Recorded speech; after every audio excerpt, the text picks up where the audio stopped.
Cork Gael, Tá Anna Saram, August Mór Nor Dom, Pahira Pian of Comóradh Na Shin, Agrina, Liv in Airnoch, Jeremiah Herlihy. It's an honour, and I'm very pleased to chair today's commemoration in honour of a hero of Irish independence, volunteer Jeremiah Herlihy.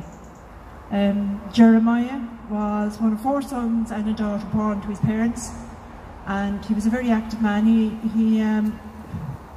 He organised the volunteers towards the end of 1916. Such was his commitment to his works and such was his endeavours that he hugely increased the numbers, and by 1918 they had vastly increased their numbers of manpower, but they didn't lose 1 man to conscription. So that was a great achievement for him. We'll have the Ornahar song now by Shirley. This is a lovely inclusion, and Shirley had suggested, so we'll go ahead. We might like to do it together.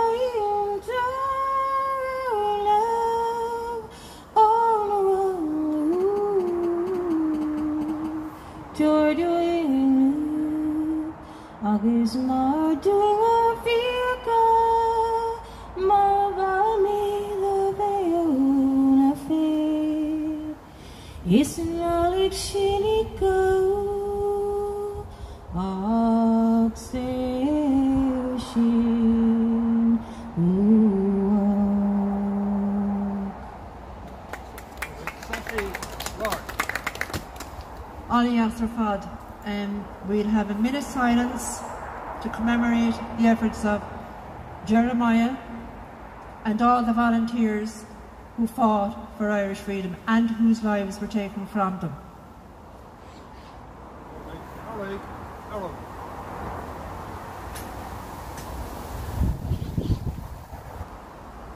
Now we'll have the laying of the wreath.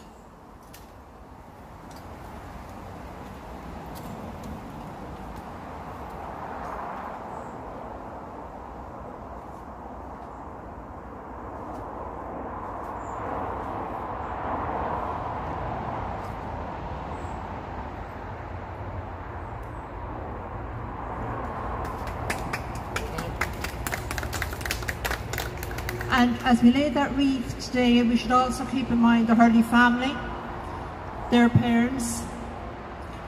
The crush of colonial powers on the country had took its toll. It had visited a number of genocidal assaults, but they reserved a particular viciousness and brutality for the defenders of our nation, the members of the Irish forces. Jeremiah was one of those. He must have been very conscious of the fact that his own parents would come under, would be selected particularly for bad treatment and harsh treatment simply because they were his parents, and their generosity supplied the defence forces of this country, which later called themselves the Irish Republican Army, with very brave sons. It was one of their activities displayed the finest aspect of our nationalism and our manhood and our womanhood. So now we'll have the proclamation read by Tony.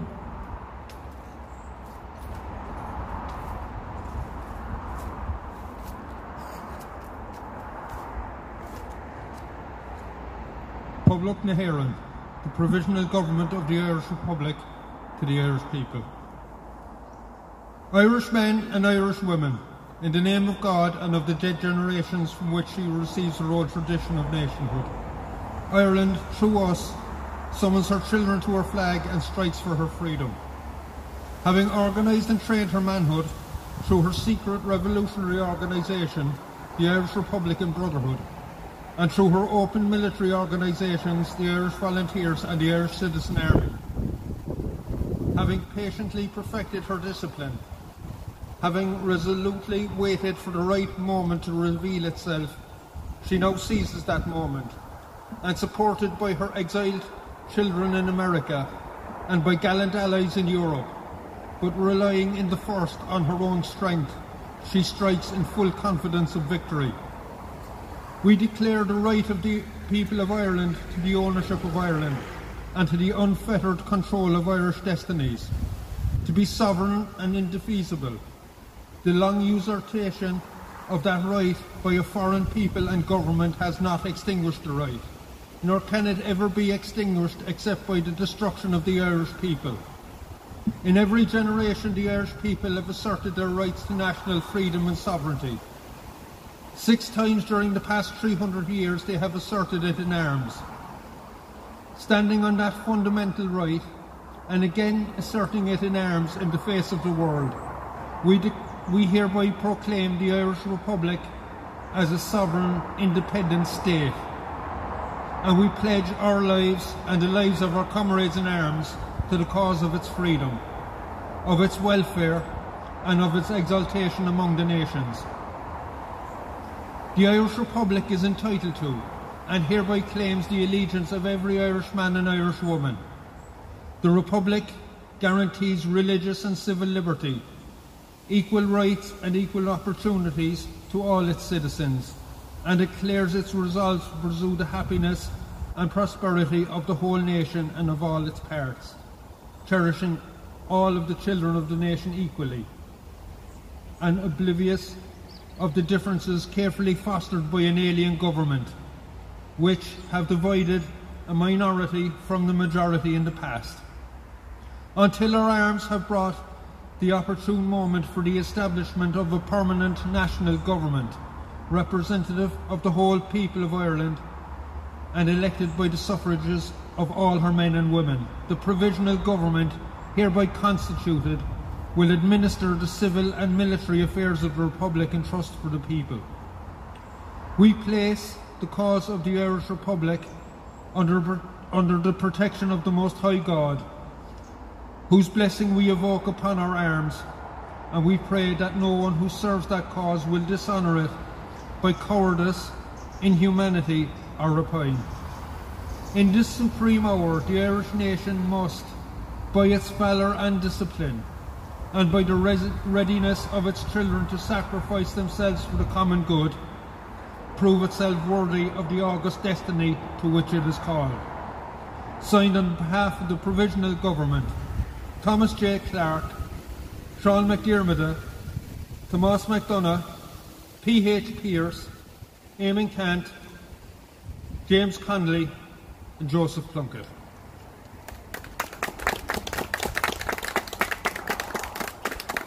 No ambiguity there, a magnificent document and statement.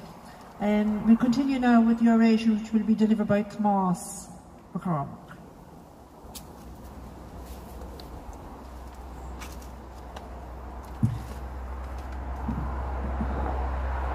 Cordial Gael, we are here today to honour the life and sacrifice of Uglach Jeremiah Herlihy, Scrollan Company, 3rd Battalion, 1st Cork Brigade, who was wounded during the Viaduct ambush 100 years ago and who died on the 11th of October 1920. Jeremiah was born at Castle Inch, Ovens in 1885 to John and Joanna Herlihy, and he had one younger sister named Katie. He was employed as a farm labourer, and at the time of his death he was the main income source for his family. Jeremiah joined the Irish Volunteers after their formation in Cork in 1914 and was an active member of the Irish Volunteers, Sinn Féin, the Gaelic League and the GAA. Shortly after the 1916 Rising, a new branch of the Gaelic League was formed in Scrollan, Ovens, in which Jeremiah Herlihy strongly participated, and this became the bedrock for the formation of a new volunteer company. In late 1916, the Irish Volunteers began to reorganise in Cork, and the county became energised with a campaign for the release of political prisoners who had been arrested in the aftermath of the Easter Rising. Upon the formation of the Scrollan Company, the first captain was Tim Healy, with Tim Herlihy being first lieutenant. Florrie O'Donoghue, Brigade Adjutant, and Leo Murphy of Fianna Éireann assisted in helping the company to get established. The Scrollan Company was formed from around 20 members of the Gaelic League branch, of whom 6 had already been in the volunteers prior to the rising. The company rose in strength to over 100 volunteers due to the threat of conscription in 1918, and this fell to about 50 volunteers during the War of Independence. Initially, the training of the Scrollan Company consisted of mostly drilling for the purpose of discipline, and as the company began to grow in strength in numbers, were allotted specific tasks. Tim Herlihy was later to become OC of the 3rd Battalion and was the officer in charge of the Viaduct ambush. He was a close friend of Jeremiah since his youth. By 1919, the 3rd Battalion comprised of over 300 volunteers in 6 companies: Scrollan, Kilumney, Ballinora, O'Hurla, Farn and Farnans. Each company had an average 50 men, and by 1920 each company had in the region of 25 shotguns, 2 rifles and a number of revolvers. The first parade of the company took place in January 1917, with subscriptions to the company being spent on purchasing slouch hats for the officers and Sam Brown belts. All the company carried Hurleys in their first parade and marched after Mass from Ovens around Kilcray Abbey and back to Scrollan. The parade was followed by 2 RIC officers who were sent there to gather intelligence. In 1918, the battalion marched with other members of the Cork Brigade at the Manchester Martyrs Commemoration in Cork City, and on that evening 2 of its members, Leo Murphy and Michael O'Regan, the latter also from Scrollan and battalion quartermaster, followed a British soldier down one of the quays in Cork City and disarmed him of his rifles and 100 rounds of 303 ammunition.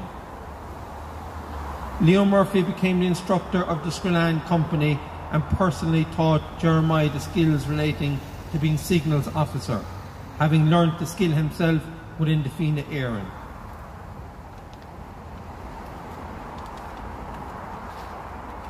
By 1918, the British began to prohibit gatherings in Cork as the volunteer numbers began to rise significantly and companies started to gather arms. In May 1918, the company organised an Éireach and Comóradh game to raise funds for weapons, which was then outlawed, and during an attempt to shut down the gathering, the RIC arrested and imprisoned 2 members of the Cork Volunteer Pipe Band, volunteers Wickham and MacCormaic, who each received a month in jail for unlawful assembly. Around the same time, the volunteers of Scrollan and Farn companies planted 16 trees on the Cork to Macroom Road in memory of those executed during the 1916 Rising. The chief activities of 1918 were parades, drilling and tactical instructions of war, and at the start of 1919 the company began its raids for weapons for those who are unwilling to voluntarily give them to what was now the IRA. A number of loyalist houses in the Scrollan area were raided, in which an attack at the Hornybrook household resulted in half-an-hour gunshot fight between the volunteers, who eventually stormed the house and secured 3 revolvers, 2 shotguns and 300 rounds of ammunition. In 1919, Jeremiah Herlihy was on the battalion staff as signals officer alongside John O'Sullivan, having several key officers under his command: Jeremiah Herlihy of Scrollan, Danny Scannell of Kilumney, Daniel Ford of Ballinora, John Lynch of O'Hurla, Michael Murphy and John Flynn of Farn, and Daniel O'Connor of Fernands. The battalion headquarters was now situated at Cullinan's house in O'Hurla, which was also used as a holding place for prisoners from the 1st and 3rd Cork Brigade areas. It was also here that the Sinn Féin Republican courts were held and spies were later court-martialed and executed. Jeremiah was in charge of overseeing security and setting up scouts in the locality, and at the time accompanied the staff of the battalion on the planning of most operations. During the local elections of 1920, Jeremiah Herlihy who was an active member of Sinn Féin, helped canvass for Tréalach McSwivna, who was later elected Mayor of Cork and who was to die only a few days after Jeremiah on hunger strike in 1920. In the first week of June 1920, the battalion was mobilised to block roads between Ballincollig and Macroom as members of the brigade attempted to capture Farran police barracks and the last British stronghold between the two British Army barracks of Ballincollig and Macroom. While an attempt to blow up the barracks backfired with explosion, as explosion failed to breach the wall, the barracks was evacuated the following day and it was burnt a few nights later by Jeremiah Herlihy and other senior members of the battalion. The battalion also attacked Carrigadrohid RIC barracks on the 11th of June, which was led by Dan Sando O'Donovan, and had also assisted in the attack on the RIC barracks in Blarney, having felled trees to block reinforcements from Ballincollig being sent. At the same time, the members of the 3rd Battalion raided the Cork abandoned train on a regular basis, as the railway passed through the battalion area which stretched into Waterfall. 2 British Army intelligence officers at this time were discovered on the train and summarily dealt with. In a 5th attack in June, the 3rd Battalion ambushed 2 senior RIC officers, Bloxham and Larkin, in which Bloxham was shot dead on the outskirts of Ballincollig village. During September 1920, the battalion had formed a flying column and decided to set up an ambush on the Cork abandoned road to attack British Army troops that were being sent to Bandon to help with roundups of IRA volunteers. Between the 2nd and the 4th of October, in excess of 40 volunteers set up an ambush by the Viaduct bridge in the hope of encountering a British Army convoy. However, no convoy travelled during these few days, and due to information given to the British Army in Ballincollig, a counter-ambush was set up when the British Army learnt of the presence of the IRA flying column. On the morning of the 4th of October, a large force of British soldiers from Cork and Ballincollig attempted to entrap the volunteers, and it was only due to the due diligence of Jeremiah Herlihy that a warning was given to the column staff of an attempt to encircle the column. The main body of the column was able to retreat successfully away in the waterfall direction, with a number of volunteers fighting a rearguard action in which several were injured due to close quarter combat. In one account of the attack, Pat Cronin of the Herlihy Company stated, "The Viaduct is about 5 miles out from Cork. We went up 3 days to lie in wait, and each day there were 8 men from the Herlihy Company there, and all the company had volunteered to go there. We all had shotguns. Troops from Cork and Bandon used to pass along there in lorries. A lorry load used to travel to Bandon about 10:30 every morning, and we wanted to capture their arms. We waited till about 1 o'clock on the 3rd day, when we were surrounded by military from Ballincollig and Cork. We all escaped except from Herlihy, who was shot and died afterwards in hospital." Jeremiah Herlihy was over 6 feet in height, with a magnificent physique, and were regarded as one of the most sincerest volunteers in his battalion. On the day of the ambush, he was situated in a position that gave him a clear view of the Cork to Bandon Road, 2 miles in either direction. When he noticed the movement of troops and their attempt to encircle the column, he remained in position so he could give a greater overview of the enemy movements to the column as they attempted to retreat. After hiding his rifle a few minutes before his capture, he was surrounded by soldiers and arrested as he attempted to walk off. He was interrogated for a short while and told he was being released and to run when the soldiers shot Jeremiah through the throat. He fell and rolled down a steep field to a fence where he was left for dead. A witness to the shooting, a farm labourer, Paddy Barry, stated that he'd seen Jeremiah hide his weapon, and after a short time later he was surrounded by British soldiers. Upon being released, a British soldier got down on one knee and shot Jeremiah through the throat. Jeremiah was left for dead, and after the British Army left, he managed to crawl a short distance looking for cover as he believed the British Army might still return. A short time later, a local woman came to his assistance and helped him to a local farmer's house belonging to Harry Woods, where his wounds were dressed and an ambulance was called for. He was taken first to Union Hospital, Douglas Road, and later transferred to Mosfar Hospital, Dyke Parade, where he died after a number of days on the 11th of October. It is reported that his comrades took his body to Clondrohid graveyard, where he is buried with full military honours as several volunteer companies marched in his cortege, along with the Cork Volunteer Pipe Band. A number of women smuggled guns in their clothing from Macroom for the firing party. The same report said there is currently no gravestone marking his burial site. The IRA killed one informer for betraying the ambush, while a second managed to escape.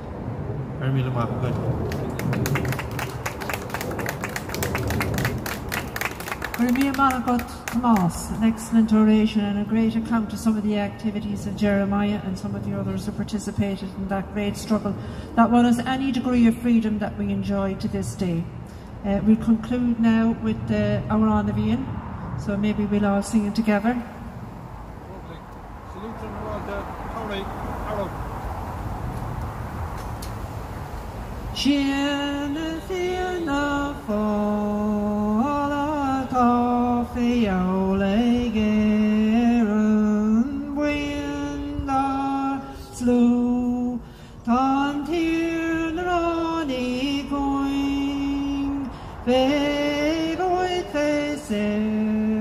Shantir shin sherfasta niafa ventira na ventral anok the hymns of bon abuela galang velkon bosh yose laguna ishkriek velavak nable shalef kani